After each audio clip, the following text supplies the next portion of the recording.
Pemirsa yang dirahmati oleh Allah Subhanahu wa Ta'ala, sebagaimana janji saya tadi, setelah kita melihat keindahan, kebesaran, keagungan masjid yang pertama kali dibangun oleh Rasul Shallallahu Alaihi Wasallam saat beliau hijrah dari kota Makkah ke Madinah, yaitu Masjid Quba. Pada hari ini, saat ini, saya sedang berada di sebuah tanah lapang. Tanah lapang ini menjadi saksi pertempuran yang dahsyat, sebuah pertarungan yang hebat antara Rasulullah Shallallahu Alaihi Wasallam beserta dengan para sahabat-sahabat yang terbaik dan umat Islam bertempur melawan orang-orang kafir yang dipimpin oleh panglima perangnya Khalid bin Walid sebelum beliau masuk ke dalam Islam. Pemirsa, jangan kemana-mana, ikuti saya terus. Kita akan pergi melihat makam para syuhada.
Yang ahli mana?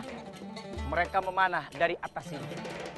Dan dari tempat inilah ketika Rasul berpesan untuk tidak meninggalkan tempat, mereka pun kemudian tergiur dengan ghanimah yang ada di tengah lapang ini.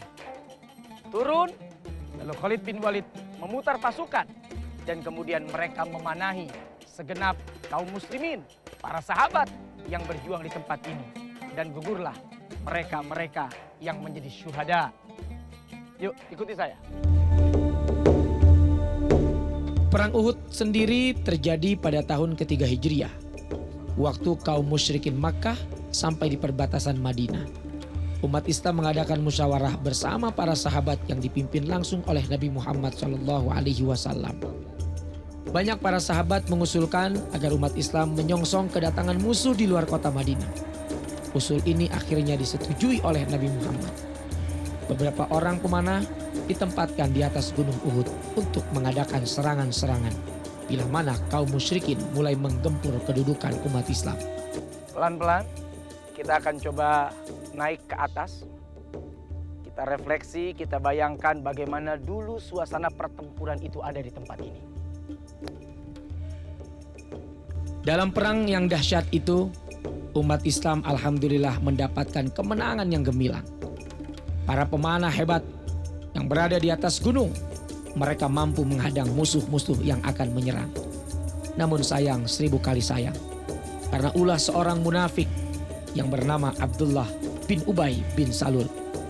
Akhirnya beberapa pasukan yang ada di atas bukit, mereka turun ke bawah bukit karena tergiur dengan harta peninggalan musuh. Padahal Nabi sudah berpesan, jangan pernah meninggalkan pos pertahanan apapun yang terjadi. Pemirsa, dari tempat inilah tim pemanah-pemanah terbaik yang pernah ada di kalangan kaum muslimin. Mereka melepaskan anak panahnya ke bawah. Dan dari tempat ini pula lah pemanah-pemanah musuh kembali melepaskan anak-anak panah mereka ke tengah para sahabat yang kemudian menjadi syuhada di medan Uhud ini. Semoga Allah Subhanahu wa Ta'ala merahmati mereka semuanya, dan Allah pertemukan kita dengan orang-orang yang pernah ada di dunia ini. Merekalah yang terbaik yang pernah membela agama kita.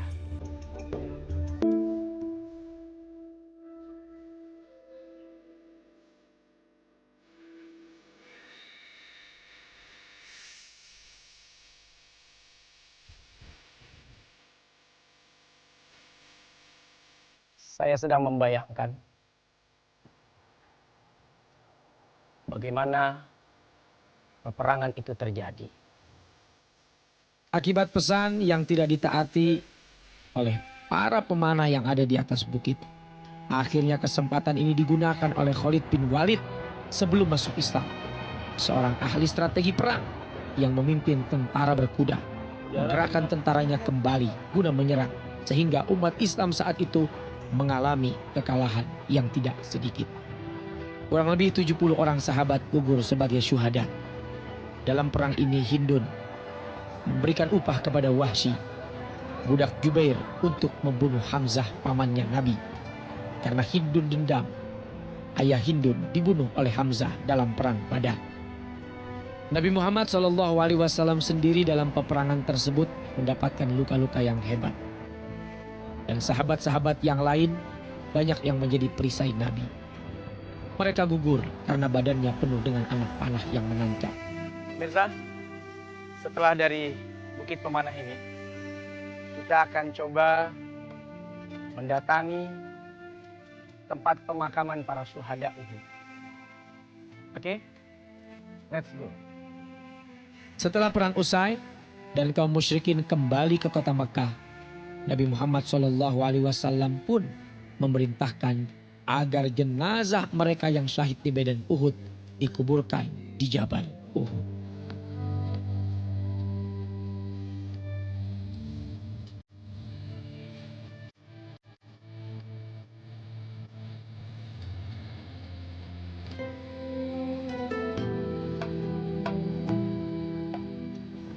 Disinilah tempat para syuhada Uhud dimakamkan.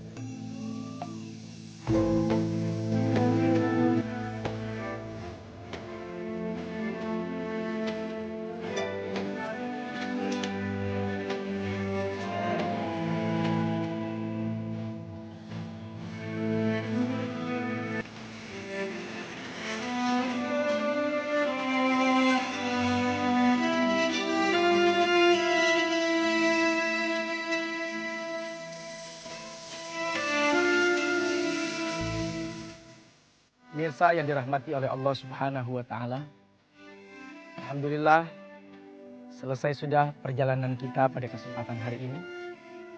Semoga kita semuanya diberikan oleh Allah Subhanahu wa Ta'ala kekuatan iman, kekuatan akidah, dan semangat untuk senantiasa terus membela agama Allah, agama yang dibawa oleh Nabi kita Muhammad Sallallahu Alaihi Wasallam. Belajar dari tempat ini, semoga semangat kita untuk senantiasa membela kehormatan Islam terus ada sepanjang hidup kita semuanya.